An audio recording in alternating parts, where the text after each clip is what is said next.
need to stream. And then what was I doing? Clock, start, good.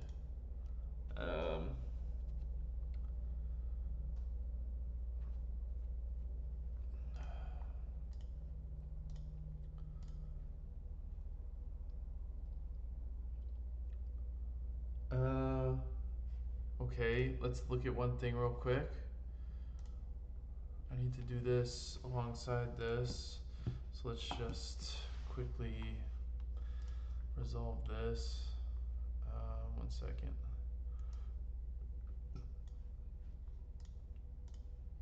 What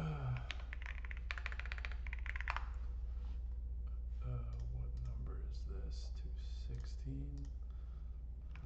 I'm behind on uploading my stuff. So let's get back to it.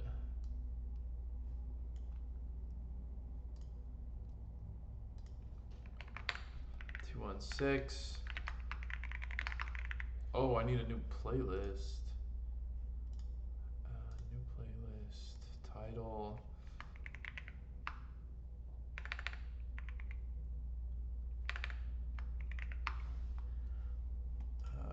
Create. Okay. Every day. Oh. Oh, how exciting.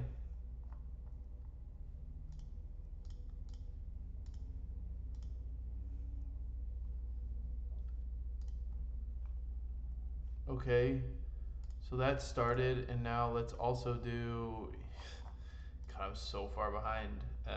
Yesterday's. Wow, I was 2 days behind. That's pretty bad. Let's not make that a habit. 217. Learning every day. Yay. First few.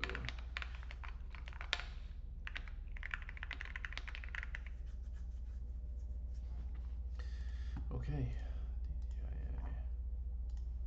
No. So I just realized, I think there's people who stream, who do like study with me streams or something. I wonder if they actually study or is it fake, I don't know. Alright.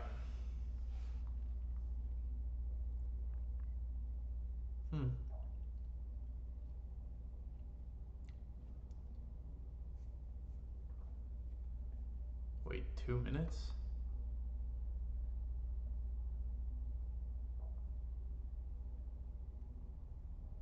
What? 2 minutes isn't right. Okay, so this is the wrong one. Delete this one. 216 still going, so just like using up time right now. Oh, stupid.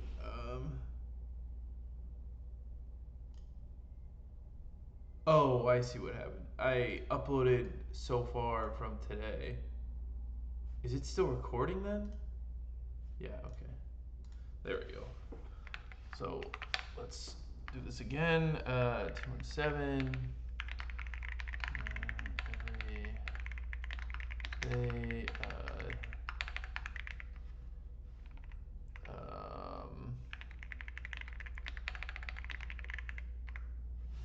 Cool.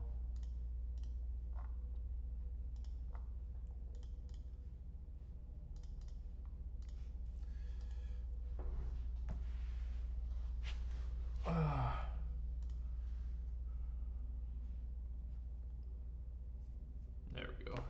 All right, now let's get started. So,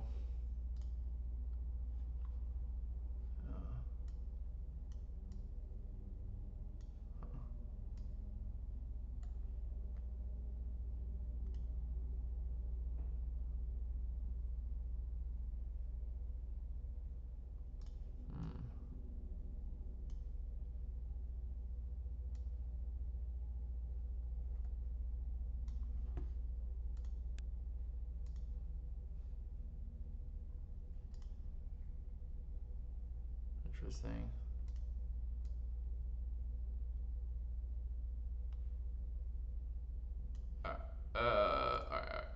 let's go. So, okay, let's do this, right? A fault is when a component of a system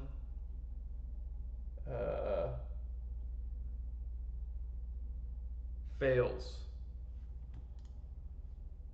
deviates from its spec. Um, Load parameter. I think it's important to distinguish the two because fails entails like it just completely didn't work, whereas deviates from its spec is like it gave a good response, like when it shouldn't have. You know what I mean? So okay, load parameters are. I forgot the specific words, but it's like numbers used to define load. That's stupid. It's parameters. It's the inputs to the system. Fuck. It's numbers used to describe load. I should remember this. Requests per second, read write ratio, stuff like that. Throughput is for a given time how much work the system can do. Number of records we can process per second, or the total time it takes to run a job. We'll just say that's good. A failure is when a fault isn't handled and causes the system not to fulfill the request by the user. Stop servicing users. I'll say that's good. Scalability is the ability to handle load at different volumes. Cope with increased load. Okay, I'll take that.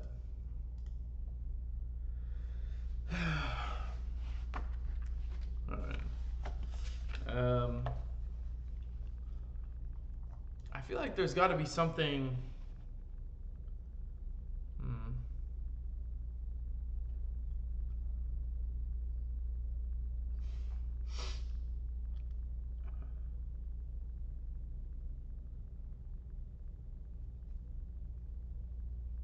Now in the 2010s, NoSQL is the latest attempt to overthrow the relational model's dominance. The name NoSQL is unfortunate.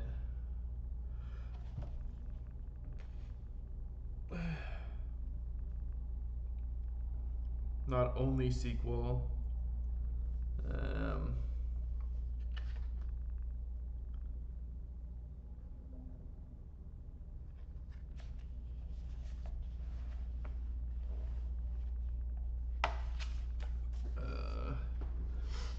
So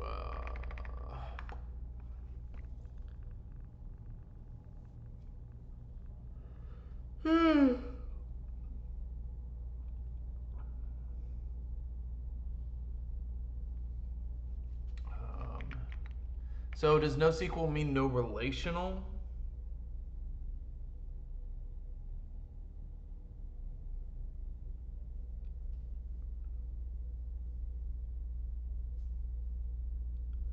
Huh?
What's up, bird?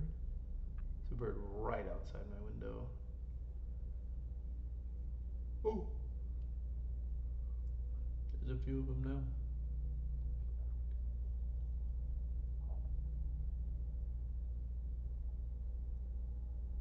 There they go.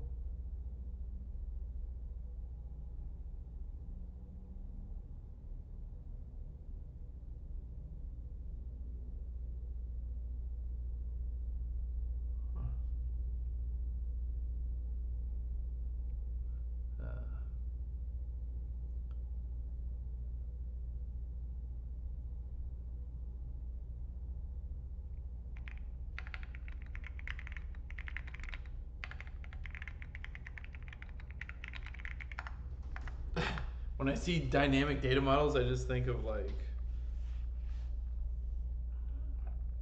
yeah, different applications have different requirements, and the best choice of technology for one use case may well be different from the best choice for another use case, and therefore it seems likely. In the foreseeable future, relational databases will continue to be used alongside a broad variety of non-relational data stores. An idea that is sometimes called polyglot persistence.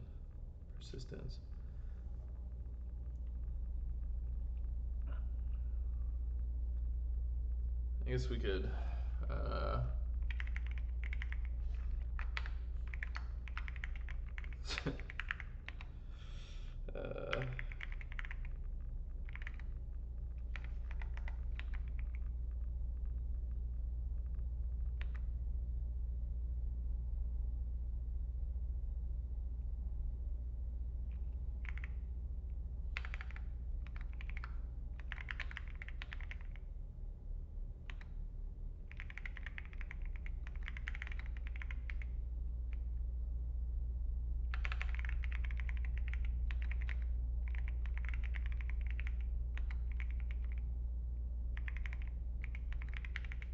and this is like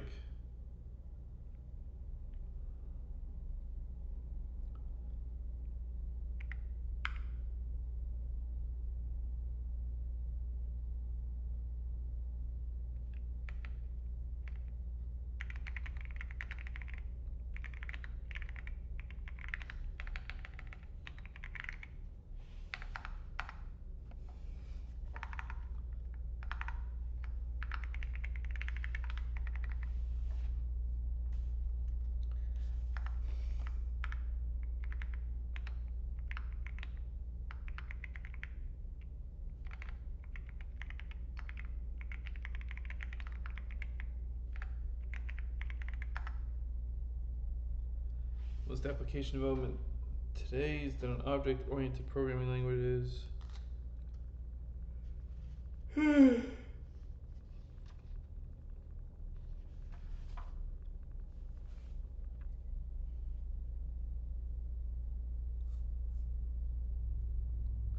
Impedance mismatch.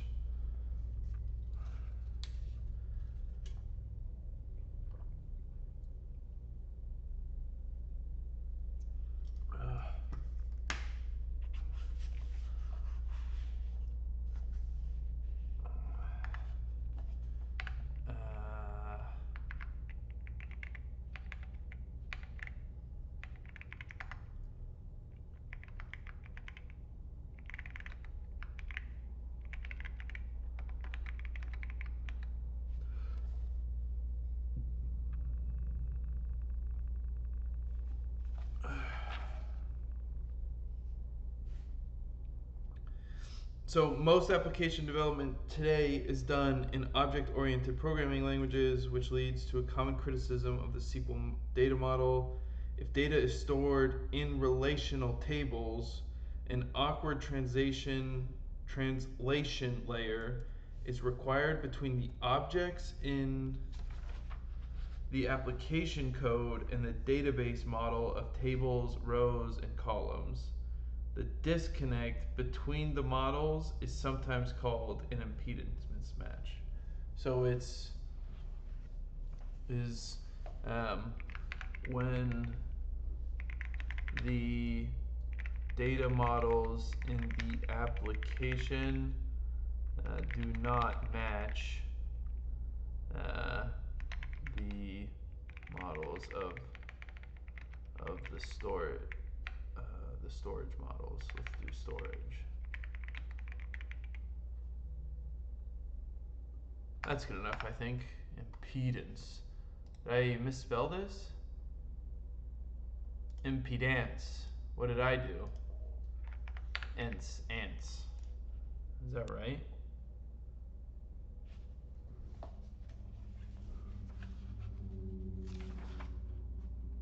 Impedance, yeah.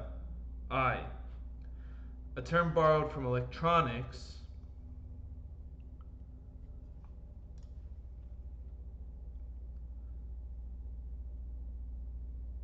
Every electric circuit has a certain impedance, resistance to alternating current on its inputs and outputs. When you connect one circuit's output to another one's input, the power transfer across the connection is maximized if the output and input impedances of the two circuits match. An impedance mismatch can lead to signal reflections and other troubles. Huh.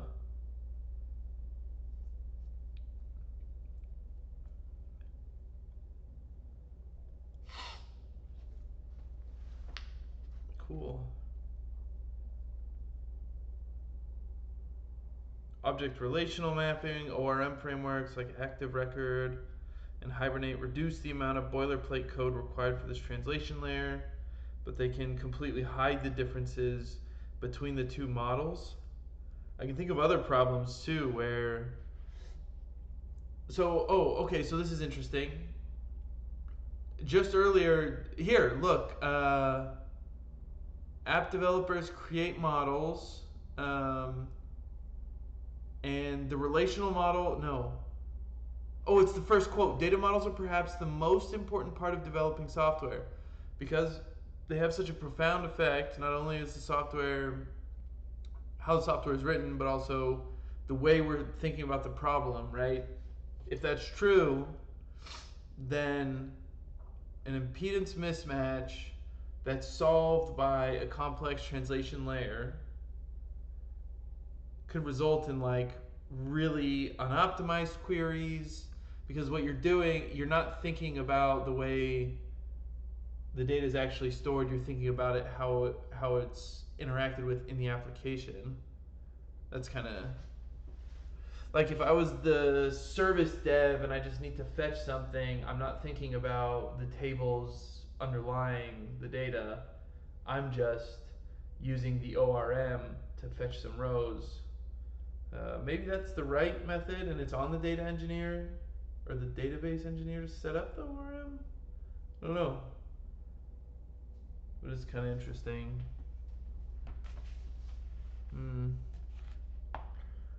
Object relational mapping frameworks like Active Record. Yeah, we did this. For example, 2.1 illustrates how a resume could be expressed in a relational schema. The profile as a whole can identify unique user ID, fields like first name, last name, and the traditional people under the variant. There's a one-to-many relationship from the users. In the traditional SQL model prior to SQL 1999, the most common normalized representation is to put positions, education, and contact information in separate tables with a foreign key reference to the user table, as in figure 2.1. Later versions of the SQL standard added support for structured data types in XML data. This allowed multi-valued data to be stored with a single row. Support for querying and indexing. The features are supported to varying degrees. That's not that important. A third option is to encode the job. Document, store it on a text column in the database, and let the application interpret its structure and content. In this setup, you typically cannot use the database to query for values inside the encoded column. You can now. Representing a LinkedIn profile, yeah.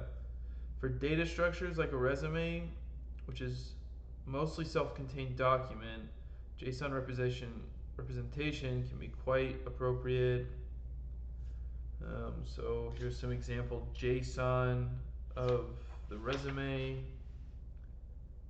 Some developers feel that the JSON model reduces the impedance mismatch between the application code and the storage layer. I mean, it literally does, at least in terms of JavaScript, right? However, as we shall see in chapter 4, there are also problems with JSON as a data encoding format. The lack of a schema is often cited as an advantage. We will discuss this in schema flexibility and the document model. It's also a disadvantage, right? You can't guarantee anything. The JSON representation has better locality than the multi-table schema.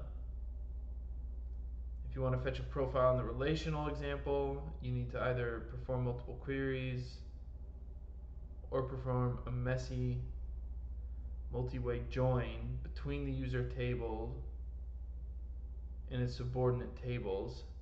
In the JSON representation, all the relevant information is in one place and one query is sufficient. The one-to-many relationships from the user profile to the user's position, educational history, and contact information apply a tree structure, and the data in the JSON representation makes this tree structure explicit. Oh, it's like getting really into this example.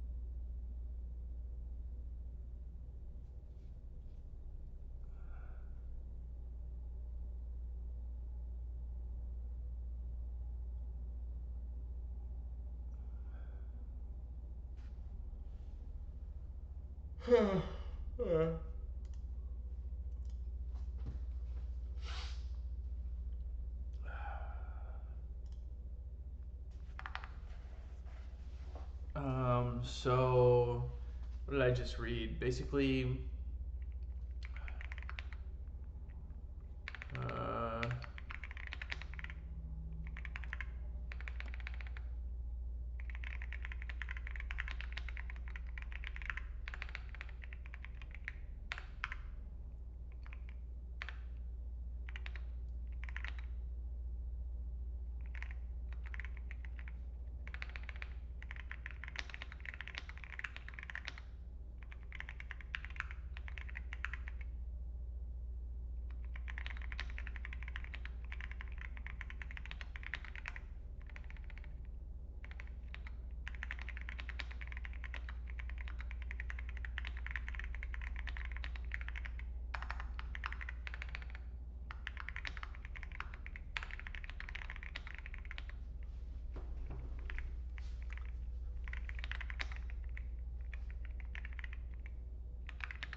I'm gonna be really happy when I get to later chapters because I feel like I've just learned all this stuff so many times. In example 2.1, in the preceding section, region ID and the industry ID are given as IDs, not as plain text strings. Oh, okay. The user interface has free text fields for entering the region. In the industry, it makes sense to store them as plain text strings, but there are advantages to having standardized lists of geographical regions and industries and letting users choose from a drop-down list or autocompleter. Consistent styling, avoiding ambiguity, ease of updating, localization support, better search. Sure.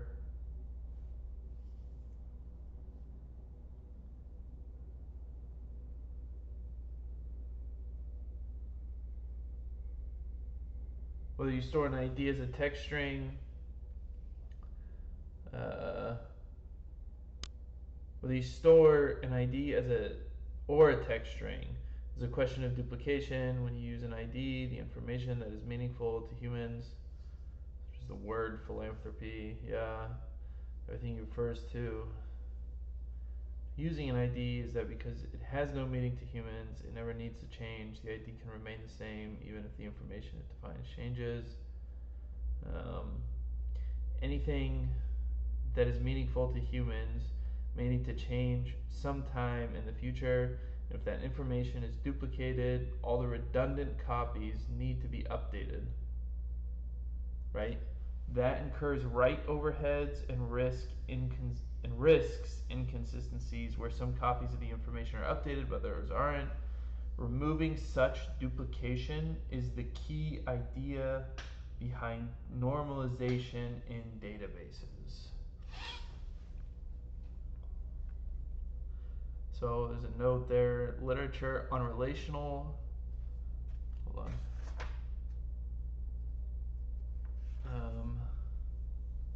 So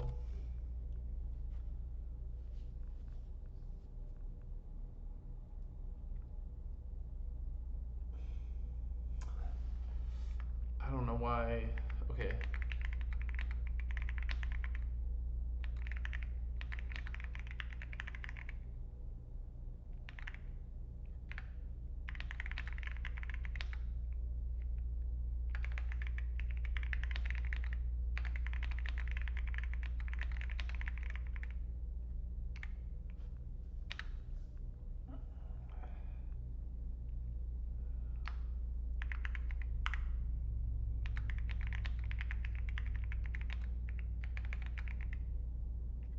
Text is not standard data,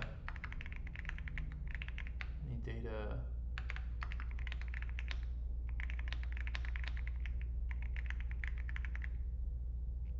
that can be standardized.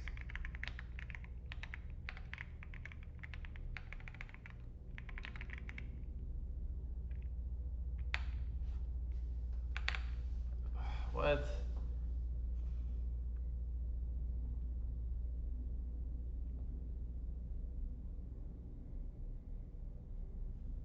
Hmm.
There we go.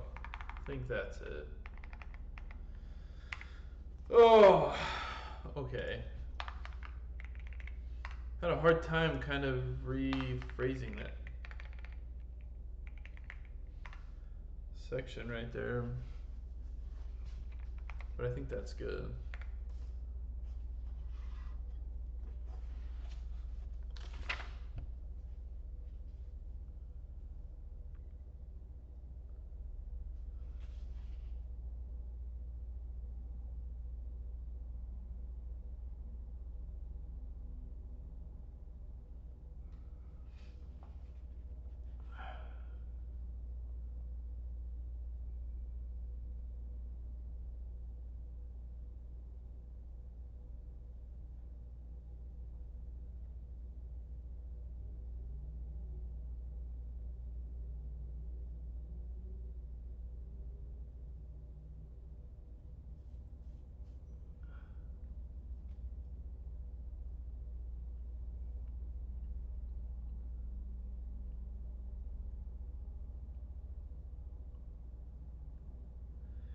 Unfortunately, normalizing this data requires many-to-many relationships which don't fit nicely into the document model. In relational databases, it's normal to refer to rows and other tables by ID because joins are easy.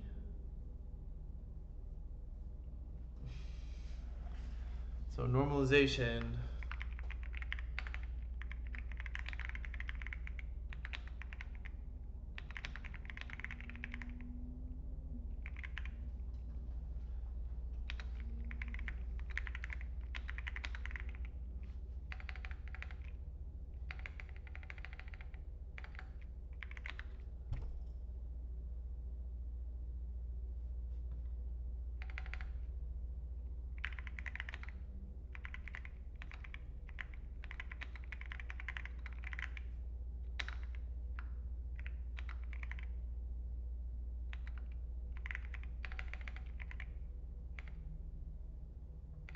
just do JSON.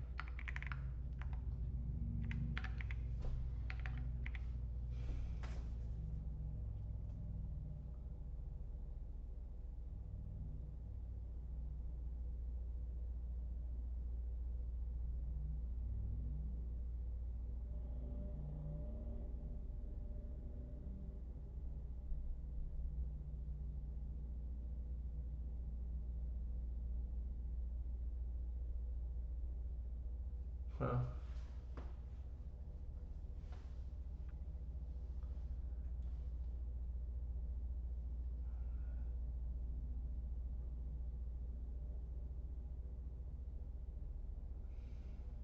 Moreover, even if the initial version of an application fits well in a join-free document model, data has a tendency to become more interconnected as features are added to applications. For example, consider some changes we could make to the resume organization in schools as entities, recommendations, yeah.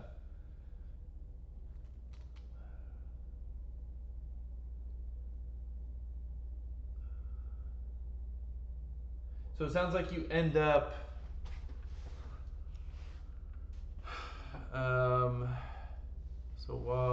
so basically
entities. So organizations and schools as entities.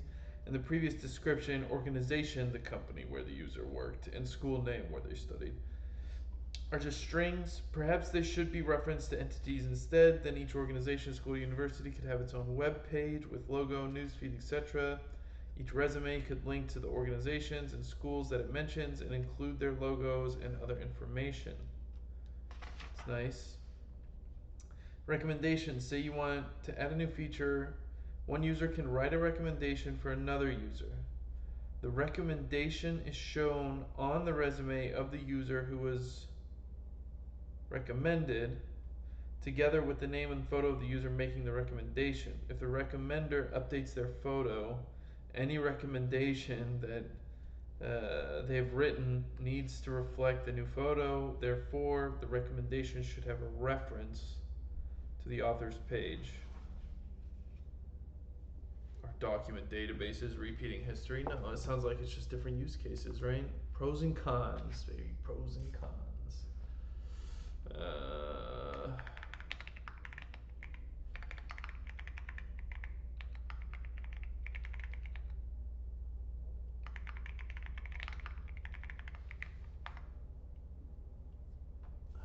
All right. Another 10 pages down. Cool. At this rate, we'll finish in 60 days.